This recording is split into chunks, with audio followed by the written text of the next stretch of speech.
Imagine que você é um renomado professor na França no século XIX e é informado pelo seu amigo que fenômenos sobrenaturais estavam ocorrendo pela cidade.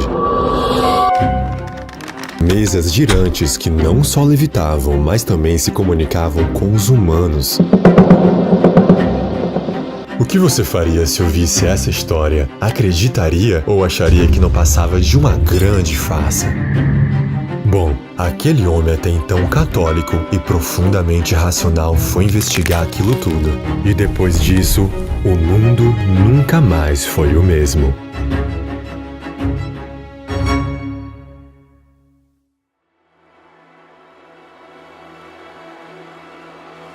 E nesse vídeo você vai descobrir a fascinante história dos quase 200 anos do Espiritismo em apenas 20 minutos. Vamos passar por todos os pontos dessa fascinante jornada. Vamos explorar desde as controversas origens, os desafios ao chegar no Brasil, período em que era até crime ser espírita por aqui. Vamos falar também sobre o legado do que foi considerado o maior brasileiro de todos os tempos. E já na atualidade vamos revelar temas inéditos, como as últimas informações sobre a missão de Emmanuel, que está neste momento encarnado no Brasil. Vamos falar também as informações sobre a próxima encarnação de Chico Xavier e a visão espírita sobre o futuro da humanidade. Fique comigo até o final desse vídeo e a sua visão sobre o Espiritismo nunca mais será a mesma. E como dizia Albert Einstein, a percepção do desconhecido é a mais fascinante das experiências. O homem que não tem olhos abertos para o misterioso passará a vida sem ver nada. Seja muito bem-vindo ao iluminado mundo do Espiritismo. Antes de começarmos, se você gostaria que mais pessoas embarcassem nessa grande jornada pelo Espiritismo, eu já peço para que você deixe o seu like e compartilhe esse vídeo com os seus contatos. Pois saiba, você não está aqui por acaso. Fazendo isso, você ajuda para que a espiritualidade seja divulgada para mais pessoas. E se ainda não é inscrito, clique no botão inscrever-se, esse botãozinho vermelho logo abaixo. Assim você poderá acompanhar em primeira mão mais vídeos como este. E agora, vamos para o vídeo.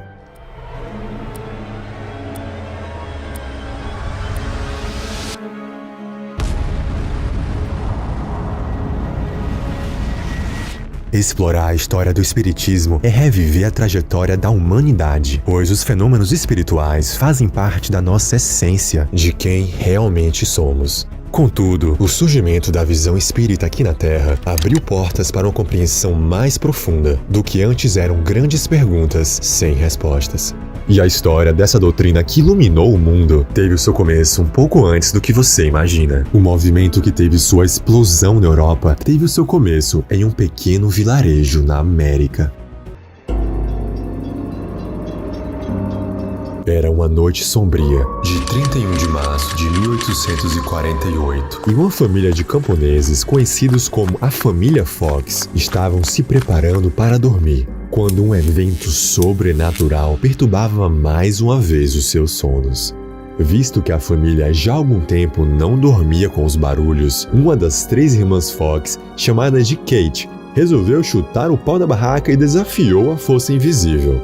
A pequena corajosa então começa a repetir os sons que ouvia, batendo palmas e dizendo: Senhor Pé Rachado, faça o que eu digo. Senhor Pé Rachado, faça o que eu faço. O Senhor Pé Rachado era como era conhecido na época o trem ruim, o tinhoso, o chifrudo, bom, você entendeu. Logo após, para a surpresa de alguns e espanto de todos, ouviam-se em resposta a quantidade exata de batidas correspondente ao número de palmas de Kate. Depois daquela noite, o pequeno vilarejo de Healdsville nunca mais foi o mesmo. E esse foi o primeiro caso de evento mediúnico que realmente foi documentado. E esse caso com as irmãs Fox foi tão conhecido e divulgado que foi respaldar lá na Europa, chegando nos ouvidos do homem que eu falei lá no início do vídeo. Lembra dele? Bom, ele ouviu essa história e se interessou ainda mais a estudar sobre, principalmente depois do seu grande amigo convencer de tais fenômenos. E o nome desse homem era nada mais, nada menos que Allan Kardec.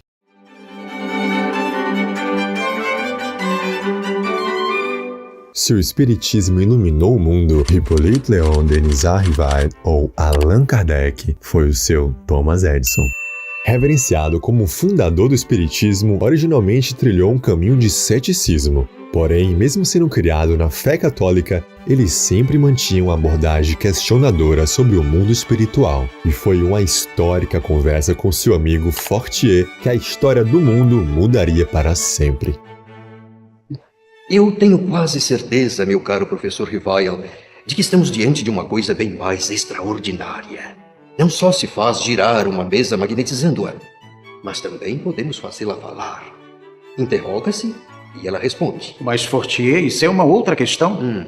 Eu acreditarei, quando vir e quando tiverem me provado, que uma mesa tem cérebro para pensar, nervos para sentir e que pode se tornar sonâmbulo.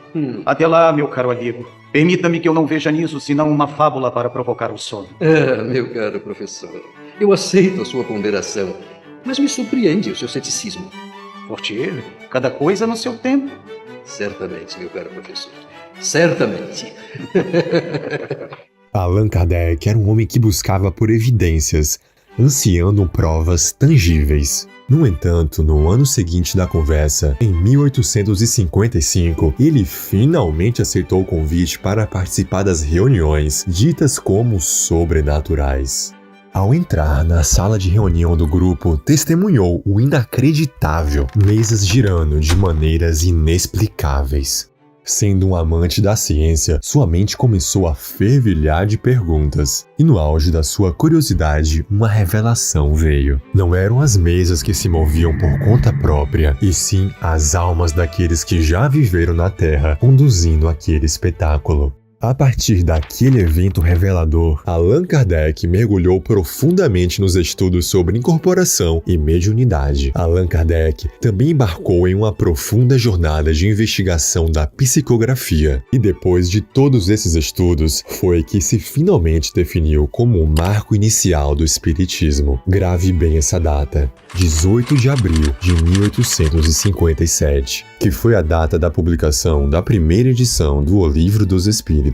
Após essa monumental contribuição para a humanidade, você acha que o homem descansou? Allan Kardec, que viveu durante a Revolução Industrial, era uma verdadeira máquina. Ele continuou seus estudos e pesquisas aprofundados sobre o espiritismo, resultando em diversas outras publicações que foram a base do espiritismo, incluindo o Livro dos Médiuns, o Evangelho segundo o Espiritismo, o Céu e o Inferno e a Gênese. Estas obras, coletivamente conhecidas como o Pentateuco Espírita, tornaram-se a base da doutrina espírita, abordando questões que vão desde as origens dos espíritos até a moral e ética espírita, passando por questões sobre a vida após a morte, reencarnação e a relação entre o mundo espiritual e o material. Allan Kardec desencarnou em 1869, deixando um legado de mais de 8 milhões de seguidores da doutrina na França, e posteriormente a doutrina se espalhou para diversos países. Mas um país em especial não só acolheu as obras de Kardec, mas se tornou o epicentro do espiritismo no mundo.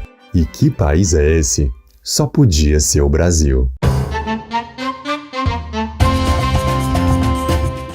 Antes do espiritismo chegar ao Brasil, já existiam meia dúzia de estudiosos aos fenômenos paranormais por aqui. Esses pioneiros foram cruciais para a aceitação da chegada do espiritismo no Brasil. E dois desses visionários se destacam: o médico francês Benoit e o médico português João Vicente Martins. Mas foi em 1860 que as primeiras obras de Allan Kardec chegam em terras tupiniquins. E elas não poderiam aterrissar em um lugar diferente. Chegaram no maior estado exportador de grandes gênios e artistas. De Paris, o espiritismo chegou na minha querida Bahia.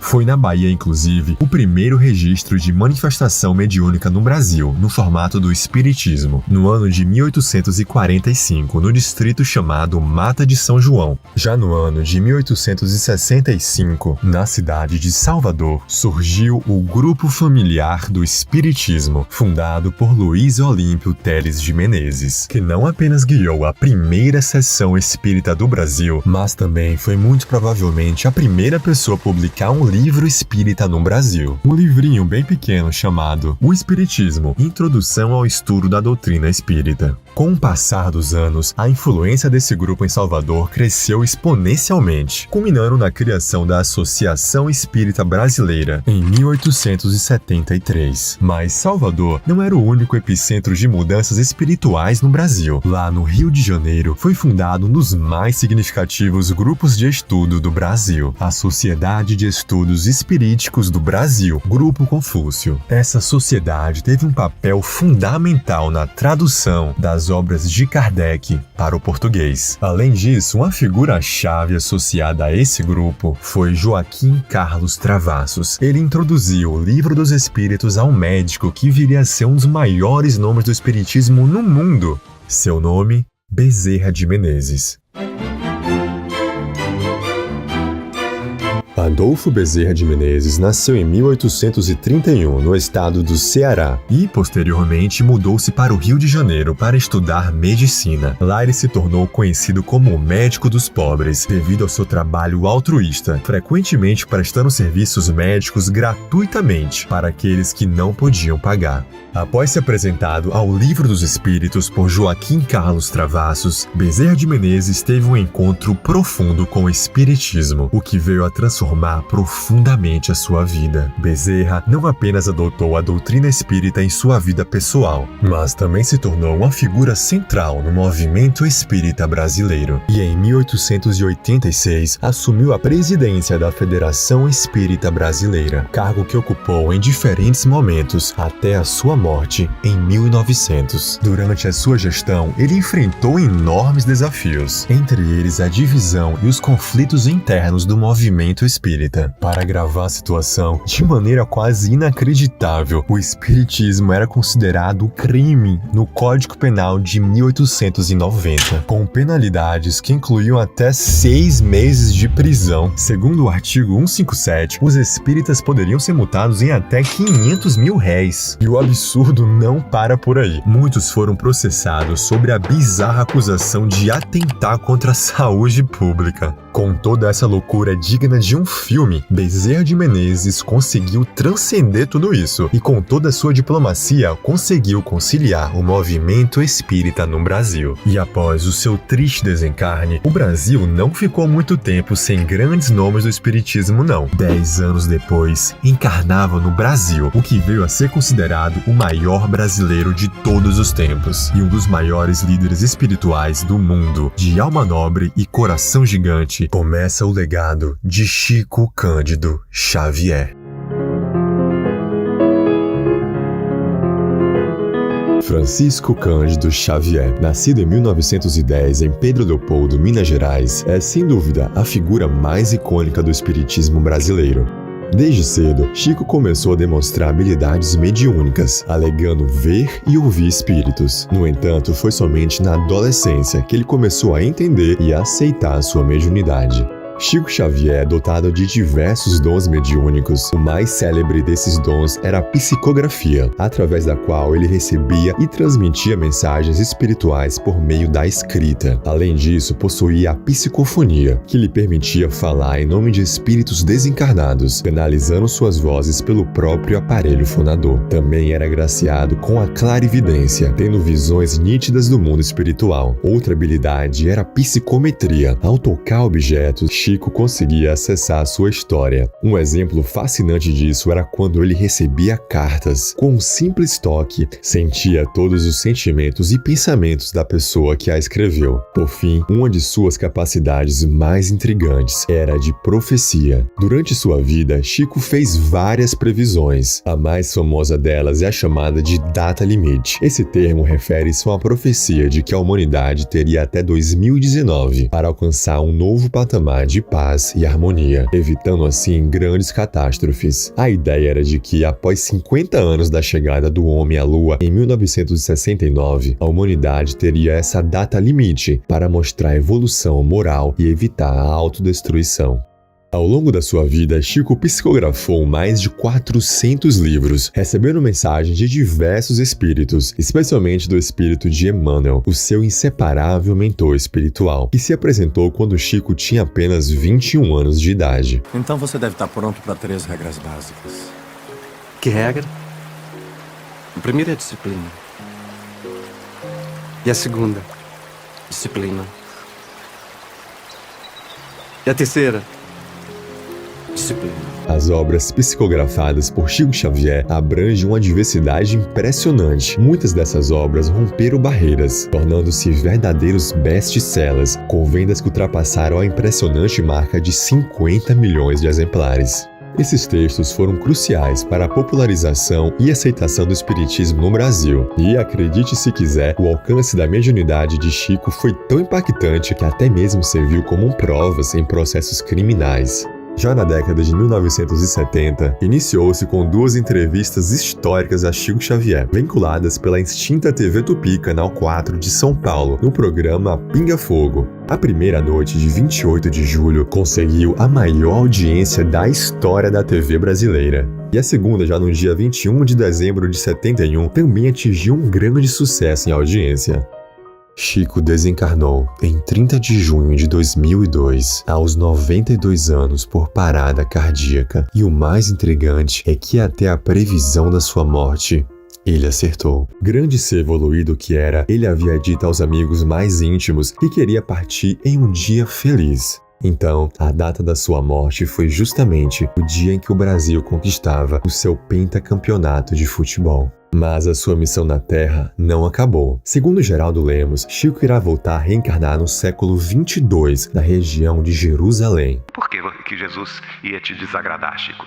Não, porque eu havia pedido a ele que depois da tarefa de Emmanuel reencarnado aqui em São Paulo, no século 21, que a gente invertesse de novo, que eu reencarnasse de novo no Brasil, que Emmanuel voltaria para o plano espiritual e nós continuássemos essa tarefa no século 22. Eu havia pedido isso a Nosso Senhor. E eu acabei de receber a resposta negativa. E ela então perguntou, não, mas por quê? Porque ele mandou dizer para mim que ele me espera reencarnado em Jerusalém no século 22. Qual será a missão de Chico naquelas terras tão emblemáticas? Escreve sua opinião aqui nos comentários. Com a ida do médium mais renomado do Brasil, Chico Xavier, em 2002, poderia-se pensar que o espiritismo no país enfrentaria um grande declínio. No entanto, no século XXI, tem sido um período de renovação constante e expansão para a doutrina espírita.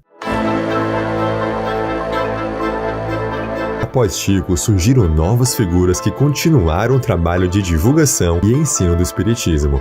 Divaldo Pereira Franco é um deles. Sua obra e seu centro beneficente, A Mansão do Caminho, têm contribuído significativamente para a prática da caridade e para a difusão do espiritismo. A televisão brasileira, com suas novelas e programas, também tem desempenhado um papel crucial na popularização do espiritismo. Novelas como Além do Tempo, A Viagem, O Espelho da Vida e Alma Gêmea incorporaram temáticas espíritas em suas tramas, familiarizando ainda mais o grande público com a doutrina. O cinema não ficou para trás. Nosso Lar, lançado em 2010, baseado na obra psicografada por Chico Xavier e ditada pelo espírito André Luiz, tornou-se um grande sucesso em bilheteria. E sua sequência, Nosso Lar 2, já está com data marcada para janeiro de 2024. E para o futuro, a disseminação do espiritismo irá ficar ainda mais forte com o trabalho que virá a ser realizado pelo mentor do Chico, Emmanuel, que está neste momento encarnado no Brasil. As informações que nós temos é que ele será reconhecido por sua obra, principalmente na área da educação. Embora já existam diversas suposições de quem seja Emmanuel, não há consenso na comunidade espírita de quem seja ele. As informações que sabemos foram ditas pelo próprio Chico, que se trata de um homem nascido no início do ano 2000 na região do interior de São Paulo. Sabemos também pelas próprias palavras de Chico que ele será um médium de psicografia, e o seu trabalho na Terra durará até o ano de 2100. Dentro da doutrina espírita, acredita-se que a Terra está em processo de transição de um mundo de provas e expiações para um mundo de regeneração. Isso significa que, gradualmente, a humanidade irá evoluir em moralidade e fraternidade. Em resumo, o espiritismo no século XXI se tornou uma força viva, adaptando-se aos novos tempos, mas mantendo sua essência de amor e caridade. E se esse conhecimento o impactou de alguma forma, compartilhe esse vídeo com os seus contatos no WhatsApp, no Instagram e para as pessoas que você mais ama. E como dizia Chico Xavier, viver é sempre dizer aos outros que eles são importantes, porque um dia eles se vão. e ficaremos com a sensação de que não amamos o suficiente. Muito obrigado e até a próxima!